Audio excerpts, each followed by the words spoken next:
салом бинандагони азиз, хуш омадед ба нашри навбатии барномаи сархатти рӯйдодҳо. имрӯз 2 ноябр аст ва дар дақиқаи наздик дар бораи пешниҳоди осон кардани патентгирӣ дар Русия мегӯем. Сабукии нав барои буду боши шаҳрвандони Тоҷикистон дар Қазоқистон, идомаи мушкилоти бебарқӣ ва тораф дастнорас шудани маводи сӯзишвориву нигаронии пайвандони ҳомии ҳуқуқи маҳкумшуда. Иззат Амон аз мавзӯъҳои дигари мост. дар Тоҷикистон ин ҳафта ҳаво якбора хунук мешавад. Бино ба пешгӯии маркази обу ҳавошиносӣ 4 ва 5 ноябр дар кишвар ҳаво номусоид ва сард шуда дар водиҳо борону дар минтақаҳои кӯҳӣ барф меборад. рӯзи 5 ноябр ба истиснои вилояти Суғд дар аксари манотиқ ҳаво тира хоҳад буд. дар баъзе ҷойҳо шамоли сахт мевазад.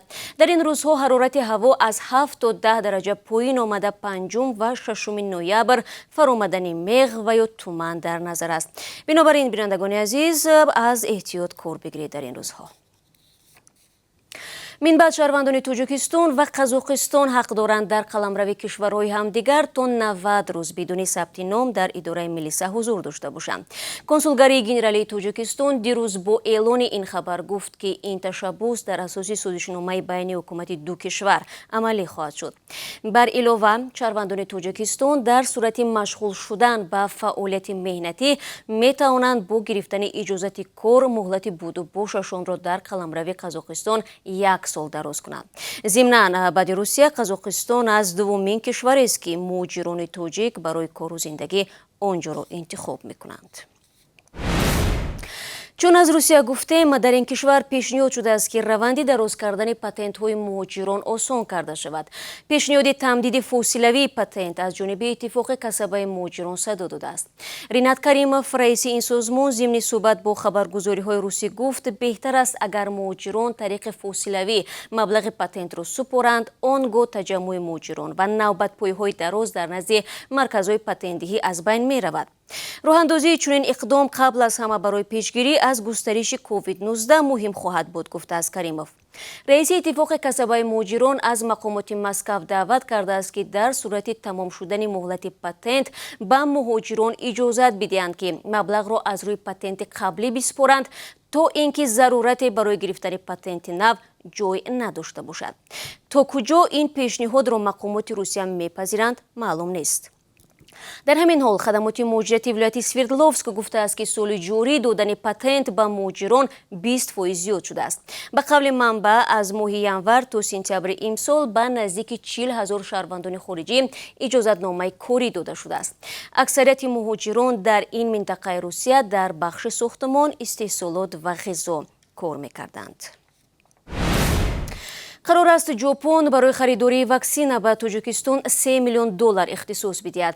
дар ин замина дирӯз сафири ҷопон дар душанбе ва намояндаи хазинаи кӯдакони Созмони Милали Муттаҳид барои роҳандозии тарҳи зиндагӣ ва рушди кӯдакони хурдсол санад имзо карданд. тибқи нақша, бо ин маблағ дар муддати 3 сол ба кишвар дороҳои зидди сурхакон, ҳепатити Б ва амсоли ин ворид карда мешавад. интизор меравад ки лоиҳаи мазкур тақрибан 1 миллион кӯдакро дар 67 ноҳияву шаҳрҳои Тоҷикистон фаро бигирад. ЮНИСЕФ дар 5 соли ахир бо дастгирии ҳукумати ҷопон барои пешгирӣ ва табобати бемориҳои маъмулии кӯдакона ба Тоҷикистон ба маблағи умумӣ $5 миллион $350,000 амрикоӣ доруворӣ ва ваксинаҳо ворид кардааст.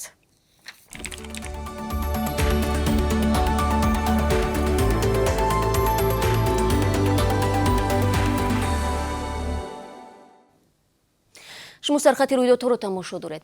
интизор меравад имрӯз дар нишасти тағйири иқлим дар шаҳри Глазгои Шотландия як аҳдномае имзо шавад ки бар асоси он бояд кишварҳои ҷаҳон то соли 2030 ҷангалбуриро баҳс кунанд. дар ин ҳамоиш намояндагони Тоҷикистон ҳам иштирок хоҳанд дошт. дар як баёнияи муштараке ки 2 ноябр имзо мешавад, раҳбарони он кишварҳое ки 86% ҷангалҳои ҷаҳонро доранд қавл медиҳанд ба ҷангалбурӣ поён дода, баръакс ба барқарор намудани ҷангалҳо мепардозанд. дар ин бора дафтари нахуст вазири Бритониё хабар додааст. дар байни ин кишварҳо Бразилия, Индонезия ва Ҷумҳурии Демократии Конго ҳастанд ки баъзеашон бузургтарин ҷангалзорҳои дунё ва таҳти хатари нобудиро доранд. барои иҷрои ин барнома 12 кишвар то соли 2025 $12 миллиард ихтисос медоданд. дӯстони азиз, таври аз муроҷиатҳои шумо бармеояд феълан мавзӯи норасоии нерӯи барқ дар тоҷикистон доғ боқӣ мемонад. Дар аксари минтақаҳои кишвар барқ бо таври реҷавӣ дода мешавад. Сокинон бо фиристодани наворҳо мегӯянд аз соати 8 субҳ то 5 бегу ва аз поси шаб то субҳи содиқ аз рӯшноии барқ бебаҳра мебошанд. Ширкати барқи тоҷик дар бораи он ки кай интиқоли нерӯи барқ ба таври комил сурат хоҳад гирифт чизе намегӯяд. Дар ин байн чунин вазъият нархи ангишту ҳезумро низ дар кишвар боло бурдааст. 70% аҳолии Тоҷикистон дар деҳот ба сар мебаранд ва дар фасли сармо барои гарм кардани хонаҳо ва омода намудани ғизо асосан аз се нави сӯзишворӣ – тапак, ҳезум ва ангишт истифода мекунанд. баъзе хабаргузориҳо ҳатто аз баланд рафтани қимати тапак иттилоъ медиҳанд. аз ҷумла гуфта мешавад, ҳоло дар вилояти Суғд нархи як мошин тапаки хушк 1200 сомонӣ аст ки нисбати соли пеш 200 сомонӣ бештар мебошад. дар гузашта Бонки ҷаҳонӣ дар гузоришҳояш гуфта буд ки сокинони деҳаҳои Тоҷикистон беш аз 25% буҷаи хонаводаҳоро барои сӯзишворӣ сарф мекунанд ки ин дар муқоиса бо ҳамаи кишварҳои Осиёи Миёна ва Аврупои Шарқӣ бештар мебошад. дар натиҷаи бархурди ду мошини боркаш дар шаҳри Самара як муҳоҷири 30 солаи тоҷик ба ҳалокат расидааст. Ба навиштаи пойгоҳи хабарӣ 63 рӯз садама рӯзи 31 октябр ба амал омадааст. манбаъ мегӯяд мошини Волва таҳти идораи зодаи Қазоқистон ҳангоми ҳаракат дар роҳ ба худрави даф бармехӯрад. қабл аз ин ронандаи Волва муҳоҷири тоҷикро аз роҳ мегирад. ба вақти садама зарбаи сахт маҳз ба ҷои нишасти мусофири тоҷик рост омадааст. ӯ дар ҷои ҳодиса ба ҳалокат мерасад. барои берун овардани ҷасад наҷотдиҳандагон тақрибан 1 соат кӯшиш карданд. Русия макони асосии кору даромади беш аз 1 миллион шаҳрванди Тоҷикистон аст ва буду боши онҳо дар ин кишвар на ҳамеша роҳату бехатар мебошад.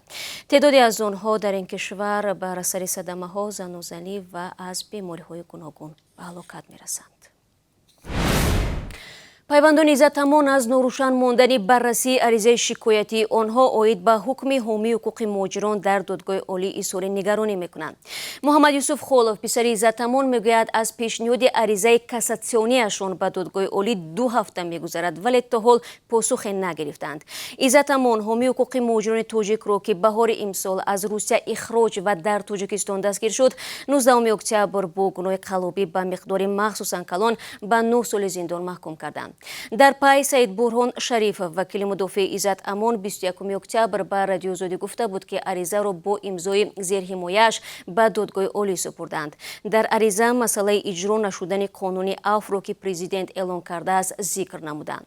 Муҳаммад Юсуф Холов мегӯяд, номуайянӣ дар сарнавишти падараш хонаводаи онҳоро дар ташвиш гузоштааст. ба иттилои мақомот, Иззатамон бар асоси даъвои чанд нафар дастгир шуда ба қаллобӣ гунаҳгор шудааст. наздиконаш аксар даъвоҳоро бепоя медонистанд, вале гуфтанд ба хотири раҳоии ӯ беш аз 1 миллиону 90 ҳазор рубл ва $1000 даъвогаронро супурданд. консулгарии Тоҷикистон дар муддати 10 рӯз ба 17 муҳоҷире ки ҳуҷҷатҳояшон зимни сӯхтор дар иншооти сохтмонии назди метрои Расказовкаи Москав нобуд шуда буд, шиносномаҳои навро таҳия кардаву ба дасташон супуридааст.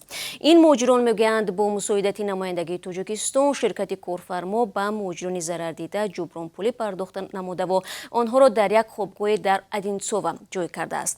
сӯхтор дар хобгоҳи муҳоҷирон 20 октябр сар зада буд. сафорати Тоҷикистон дар Русия гуфта буд ки бар асари он 60 муҳоҷири тоҷик молу ашё ва беш аз 17 нафар санадҳояшонро аз даст доданд.